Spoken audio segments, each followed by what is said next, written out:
Hello everybody, Ian Lee here. Hope y'all are doing well. In today's video, I wanted to talk about really a couple of things. The kind of general idea. For just a moment, forgive me if you hear my daughter in the background. She's 10 months and she's very talkative. We live in a small house. Such is life. There she is. So, in terms of what we're talking about today in the video, I want to talk about building phrases.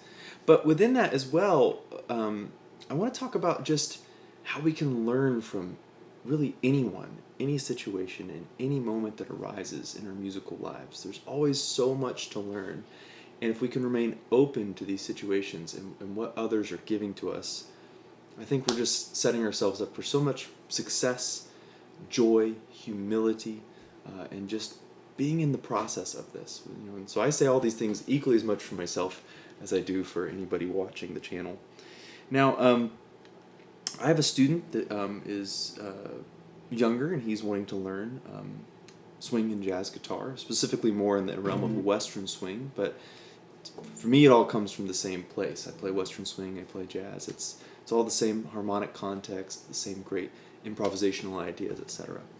So one thing he and I have been working on is just getting him to feel comfortable building phrases, so just making something from nothing. So we've been working on some little ways to do this, and we've been playing a tune from the Western Swing catalog called Bubbles in My Beer. It's a great song. And we're playing in C, and the song's very nice, diatonic. It's a 1-4-5 progression. So we're playing the C major scale in this position right now. Okay. Now, what I've been giving him are just a couple of little nice, simple rules, some little things we can do to manipulate phrases, whether we're transcribing them or just coming up with a few notes and then manipulating those notes until we can build from there. And this is really fun stuff. I really enjoy doing this, and it just gives you all kinds of ways to use your own imagination, listen to what you hear, etc. So what we started with is just 3 notes, and I just went down the scale. So I picked at random yesterday. I picked F, E, A. I'm sorry, that's not correct. It is. F, E, D. F, E, D. So ba-da-da. And one of the first things that I have people do, and one of the first things I'll often do, is put a half step below a note somewhere. It's a great way to just change it up, spice it up a little bit. So I said, hey, what's one of the first things we can do? And he put a half step in, but he put it in, instead of below a note, he put it in, the phrase descending, he put an F sharp in front of the F. And at the time, I wouldn't have thought about that personally. I don't know why, but it's just, again, different minds, different sounds, different ears. And so I love that he picked that. I was like, well, that was cool. Good choice, man. It's not something I would have picked, but I love it. I love that's what you did. And some of that just, he's new. He's just a beginner, so he doesn't have concepts, or, it's almost like we take on all this great information, but we kind of can lose that beginner's mind sometimes. So it's a balance of continuing to grow our knowledge and our understanding of how things function, but also keeping that freshness alive, that like, ooh, I don't know, what does happen if I put this note here? Is it good? Is it bad? I don't know. A side note, Bruce Forman, great guitar player, says he has something called the tritone theory. And it's try a tone. If you don't like it, leave it behind. If you do like it, keep it. And I love that. Anyway, so here we are with this phrase. And he adds this little chromatic thing above. The first thing that we talk about is, well, that fingering might be a little awkward. And he had a little trouble with it. Okay, so I said, well, why don't you find a different place to play that lick? Even just those 4 notes. If you spend time finding those 4 notes all over the guitar, you're going to learn a lot about the guitar. You're going to learn a lot about sound. You're going to learn a lot about playing in different positions, different fingerings, all kinds of stuff. There's already so much right there just with that. Now, the next thing, I said, all right, do something else, like add another thing. And he just ends up making it this big. Nothing wrong with that. I'm all about a big old chromatic run. That's great. I said, okay, that's cool.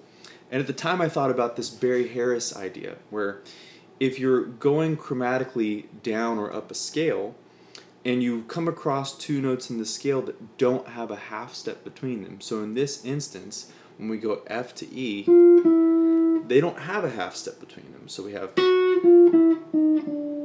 So what you can do is put a scale tone, or really any note you want, but the first thing you can do is put a scale tone between these two notes. So we have F and E, and I'm going to go up a scale tone, right? So to G from that F. So watch this. I'm going to take out this other... So here's what I'm going to work from. I'm going to have this little part of the phrase. Okay? And what I'm going to do is I'm going to put the G in between F and E. It's a pretty cool phrase. Okay, now I'm going to put that other little chromatic tone that he put in there. So now I'm going to have... That's pretty sweet. That's really fun. And so I loved that moment of he and I working together, because again, he picked a tone that I wouldn't have picked to start off with putting a half step somewhere. It's just what he did. But then that gave me this idea to put this Barry Harris idea in and work from there and all these things. So you can do this with yourself. It doesn't just have to be another person. This is the great thing. You can almost just see where you're going with it, right? Play with it. Come up with some ideas. There's a gentleman named Sean Verma. He has a channel called Jazz Skills. I highly recommend you check out. I think he's a great teacher, and I've been working with him a little bit. And he says that he'll spend time building phrases for an hour, and maybe he gets one that he's like, wow, that's awesome. So the whole point isn't to make the most spectacular piece of music ever made. It's just playing with it. It's just going, and what happens if I do this, right? And so even from there, something I could do is, let me play that phrase again. I could sing a little something. I could see where would I go after that?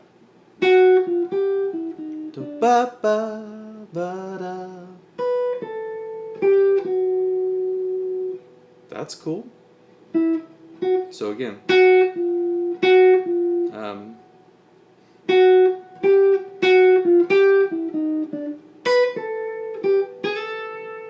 change that up a little bit. Sorry.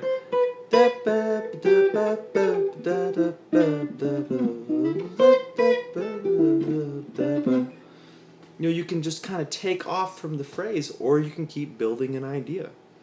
So let's keep building an idea. We have... So what I'm going to do is go down a third and then come up a chord. So if I go down a third from that note, that's going to be the B natural. And then since I'm playing out of the C major scale, that B natural, if I go up a chord, is going to be a B minor 7 flat 5, or a B half diminished.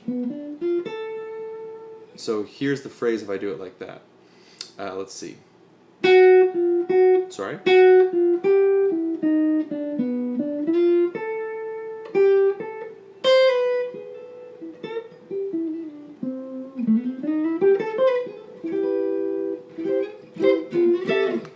Now I'm just kind of messing around. But you get the point. There's all kinds of directions we could go from there. I could go up a third maybe. So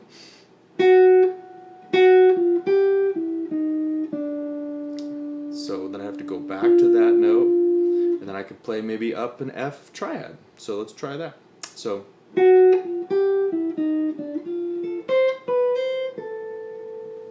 that's cool. That was fun. I kind of added something at the end, but just playing with it all, kind of going, well, I went down, well, now I'm going to go up. Well, how about I go backward? How about I go forward? What happens if I go diagonally? Being that person where you can just kind of manipulate. I've heard some guys recently, quite a few people say that, improvising is composition, but in real time. So what we're doing in a moment like this is we're learning to compose, but we're just doing it in like hyper slow motion. And we're giving ourselves time to just go, well, maybe I'll try this, or what happens if I do this? Being able to manipulate something, take one idea and turn it into 100, I think is the sign of a great improviser, of a great player. Being able to really play with the things that are available to you. And again, all we started off with was, sorry, just 3 notes. It doesn't take much. You don't need a big fancy line. Take a triad, take a chord, take just a little, just 3 notes in a row.